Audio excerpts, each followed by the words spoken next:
అందరికీ శుభోదయం. Welcome to Radha's inventory. ఈరోజు కార్తీక పురాణం 5వ అధ్యాయం వన సమారాధన మహాత్మ్యము. వశిష్ఠుడు జనక మహారాజుతో వనభోజన వైశిష్ట్యాన్ని వివరిస్తాను, సావధాన చిత్తుడివై విను అన్నాడు.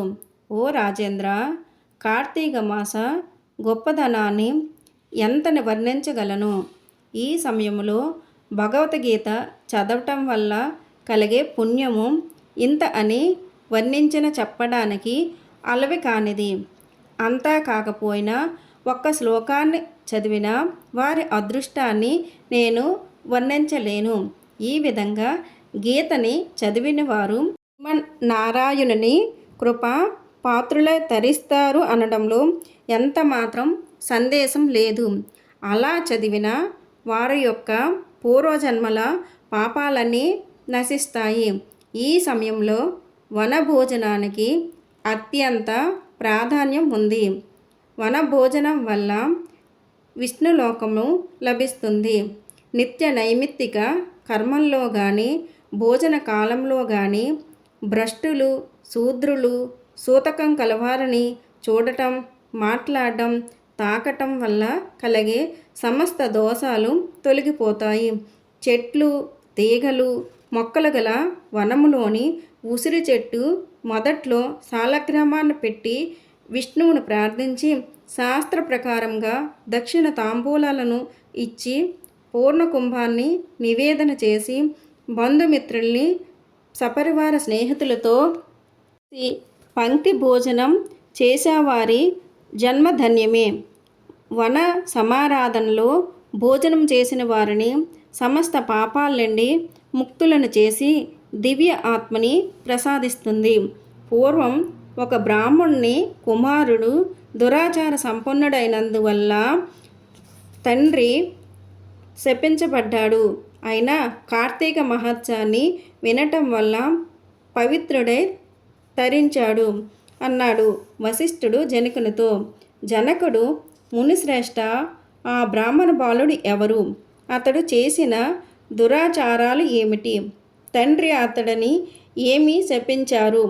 ఆ బాలుడు శాపముక్తిని ఏ విధంగా పొందాడు? వీటన్నింటినీ వివరంగా చెప్పండి అని ప్రార్థించాడు వశిష్ఠ మహర్షి. పూర్వం కావేరీ నది తీరంలో దేవశర్మనే పేరుగల బ్రాహ్మణోత్తముడు ఉండేవాడు. అతడు దేవతారాధనలోని ధార్మిక కార్యకలాపాల్లోని శ్రద్ధాభక్తులు కలిగి సదాచార సంపన్నుడు. అతడికి దేవదత్తుడు అనే పేరుగల పరమ దురాచార సంపన్నుడైన కొడుకు ఉండేవాడు. ఆ దేవదత్తుడు తానే విజ్ఞానవేత్తనని విర్రవీగుతూ గర్వపడుతూ తండ్రి చేసే పనులన్నింటినీ తిరస్కార భావంతో హేళన చేస్తుండేవాడు. ఏదో ఒక విధంగానూ కుమారుని సన్మార్గంలో ప్రయాణింప చేయాలని ఆ పండితోత్తముడును ఎంతగా ఆరాటపడినా, ఎన్ని ప్రయత్నాలు చేసినా ఆ పండిత పుత్రుడు తండ్రికి లొంగలేదు. ఒకరోజు తండ్రి కుమారుని పిలిచి, నాయనా, రాను రాను నీ ఆగడాలు శృతిమించిపోతున్నాయి. ఎవరు ఏమి చేసినా వారు చేసిన పనుల్ని విమర్శిస్తున్నావు. అందరితోని తగాదులు పడుతున్నావు. మనది ఎంతటి సదాచార కుటుంబం, పూజలు పునస్కారాలతో పునీతమైన కుటుంబం. మన ఇంటికి వచ్చిన వారిని సమాదరించడం మన ధర్మం. ఇవన్నీ చేయపోగా తప్పి పాప పనులు చేస్తున్నావు. రాను రాను పతనమైపోతున్నావు. ఇక మీదటైనా వివేకవంతుడివై సన్మార్గంలో పయనిస్తూ భక్తి తత్పరతతో మెలుగుతూ ఉండు. కుటుంబ గౌరవాన్ని నిలబెట్టు అంటూ మందలించాడు. తండ్రి మందలింపుకు విన్న కుమారుడు తండ్రితో ఎంతో వెటకారంగా చూశాడు. మీరు లేనిపోని పనికిరాని ప్రయాసలతో అయిన వారిని కాని వారిని నమ్ముకుంటున్నారు. భక్తి ఉత్సవాలు, సంతర్పణలు అంటూ అనవసరమైన ఖర్చులు చేస్తున్నారు. మీకు ఇహలోకంలో సుఖభోగాలు చెలిమి కలిమెలు స్వేచ్ఛా విహారాలు ఏమి తెలుస్తాయి, ఎలా తెలుస్తాయి అంటూ ఎకసకలాడాడు. నాయనా, నువ్వు నన్ను ఏమన్నా పర్వాలేదు, సహిస్తాను. 10 మందిలో మంచి పేరు తెచ్చుకో, పనులు చేయు. పూజలు పునస్కారాలు పరజీవనాన్ని కాపాడుతాయి. ఇది పరమ పవిత్రమైన కార్తీక మాసం. ఈ మాసంలో చేసే స్నాన సంధ్యా దీపారాధనలు, సమారాధనలు, సంతర్పణలు సమస్త పాపాలను పాలద్రోలుతాయి, ఉత్తమ గతులను కలిగిస్తాయి. కనీసం ఈ నెల రోజులైన నీతి నియమాలను పాటిస్తూ ధర్మ కార్యాలతో కాలాన్ని గడుపు అని ప్రబోధించాడు తండ్రి. నాన్న, నువ్వు ఎంతటి అమాయకుడివి. నెలలో కొన్ని మంచివి, కొన్ని చెడ్డవి అనుకోవడం ఏమిటి? దీపం వెలిగిస్తే పుణ్యం వస్తుందేమో కానీ అదే దీపాలు ఇంట్లో వెలిగించుకుంటే వెలుతురు వస్తుంది.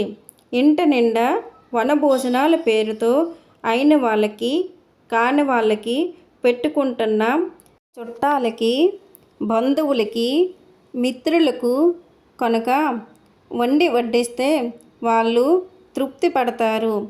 అప్పుడు వాళ్ళు మనకి ఇంత పెడతారు, మన పట్ల మంచి మనసుతో ఉంటారు అంటూ అనేక విధాలుగా తండ్రిని దుర్భాషలాడాడు. కుమారుని మాటలు విన్న తండ్రికి మిక్కిలి కోపం వచ్చింది.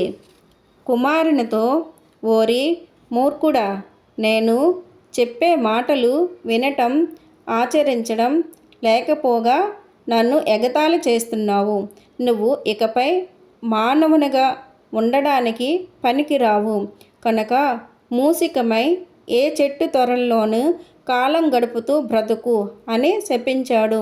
తండ్రి శాపవాక్కులు విన్న దేవదత్తుడు భయంతో వణికిపోతూ తండ్రి పాదాల మీద పడిపోయాడు. అవివేకానికి ఇంతటి కఠిన శిక్ష విధించడమేమిటి? నన్ను కనికరించు, నాకు శాప విమోచనాన్ని అనుగ్రహించు అంటూ తండ్రి కాళ్ళ వేళ్ళ పడ్డాడు. కుమారా, నా శాపానికి తిరుగులేదు. తప్పక నువ్వు అనుభవించ తీరవలసిందే. ఇప్పటికైనా పశ్చాత్తాప పడుతున్నావు కనుక శాప విమోచన సమయం చెబుతాను. ఎప్పుడు నువ్వు కార్తీక మహత్యాన్ని వింటావో ఆనాడే నీకు శాప విమోచన అవుతుంది అని చెప్పాడు. శాప విమోచన విషయం విన్న వెంటనే దేవదత్తుడు ఎలుకగా మారిపోయి కావేరీ నది తీరాన గల గజారణ్యంతో మర్రి చెట్టు త్వరల్లో నివసిస్తున్నాడు. కొంతకాలానికి గడిచాక విశ్వామిత్ర మహర్షి శిష్య సమేతుడై వనభోజన కారణంగా గజారణ్యానికి వచ్చాడు. కార్తీక స్నానం చేసి చెట్టు క్రింద శ్రీమన్నారాయణ్ణి ఆరాధించి తన శిష్యులకు కార్తీక పురాణాన్ని వినిపిస్తున్నాడు. ఆ సమయంలో ఆ చెట్టు త్వరల్లోనే ఉన్న ఎలుక బయటకు వచ్చి పూజా ద్రవ్యాల కోసం ఎదురు చూస్తుంది. ఆ దారిలో పోతున్న కిరాతకుడు విశ్వామిత్రుణ్ణి, అతని శిష్యుల్ని చూసి ఎవరో దారిన పోయిన బాటసారులు అనుకుని వారి వద్ద ఉన్న ధనాన్ని అపహరించాలనే కోరికతో వాళ్ళ దగ్గరకు వచ్చాడు. కానీ శని అతని శిష్యులను చూసిన తర్వాత ఆ కిరాతకుడు మనసే మారిపోయింది. సంస్కారవంతుడైన మహర్షికి నమస్కరించాడు. విశ్వామిత్రుడితో, మీరు ఎవరు? మిమ్మల్ని చూడగానే నాలో క్రూరత్వం తొలగిపోయింది, ఆనందం కలుగుతుంది. మీరు ఏ దేవుడిని ఆరాధిస్తున్నారు చెప్పి నన్ను కూడా కృతార్థుని చేయమని ప్రార్థించాడు. నేను విశ్వామిత్రుడిని, వీళ్ళంతా నా శిష్యులు. ఈ కార్తీక మాసం ఈ నెలలో చేసే పనులన్నీ పుణ్యప్రదాలవుతాయి. నదిలో స్నానం చేసి విష్ణుమూర్తిని ఆరాధించి వనభోజనం చేసే వాళ్ళకి పుణ్యగతులు కలుగుతాయి. ఆ కారణంగానే నేను కూడా జ్ఞానోదయం అయ్యింది కనుక నువ్వు ఈ కార్తీక వ్రతాన్ని ఆచరించు. దానితో జీవన్ముక్తుడివి అవుతావు అని మిత్రుడు చెప్పాడు. విశ్వామిత్రుడి ద్వారా కార్తీక పురాణాన్ని, వనభోజన విధానాన్ని విన్నాడు దేవదత్తుడు. వెంటనే ఎలుకగా ఉన్న దేవదత్తుడు మన బాలునిగా మారిపోయాడు. విశ్వామిత్ర మహర్షికి నమస్కరించి ఆయన అనుమతిని తీసుకొని తండ్రి దగ్గరకు వెళ్ళాడు. ఆ కిరాతకుడు కూడా విశ్వామిత్రుని ఆదేశంతో కార్తీక పూజాదికాలను చేసి ముక్తి పొందాడు. అన్నం పరబ్రహ్మ స్వరూపం కనుక అన్నాన్ని నిందించకూడదు, అన్నం పెట్టేవారిని నిందించకూడదు అని తెలియచేస్తుంది ఈ కథ. 5వ రోజు పారాయణం సమాప్తం. కార్తీక పురాణంలో చెప్పిన విధంగా భగవద్గీతలో ఒక శ్లోకాన్ని చెప్పుకుందాం, శ్రద్ధగా వినండి. ఓం శ్రీకృష్ణ పరమాత్మనే నమః. అథ ద్వాదశోऽధ్యాయः భక్తియోగः. ఏవం సతతయుక్తా హే భక్త్వా స్వం పర్యపాసతే ఏ చాప్యక్షరమవ్యక్తం తేషాం కే యోగవిత్తమాః. ఈ శ్లోకం యొక్క అర్థం: కృష్ణుడు, ఓ కృష్ణ, అనన్య భక్తితో పూర్వోక్త రీతిగా నిరంతరము నిన్నే భజించుచు ధ్యానించుచు పరమేశ్వరుడైన నీ సగుణ రూపమును ఆరాధించి వారును కేవలము అక్షరుడవగు సచ్చిదానంద ఘన నిరాకార పరబ్రహ్మమైన నిన్ను అత్యంత భక్తిభావంతో సేవించి వారును కలరు.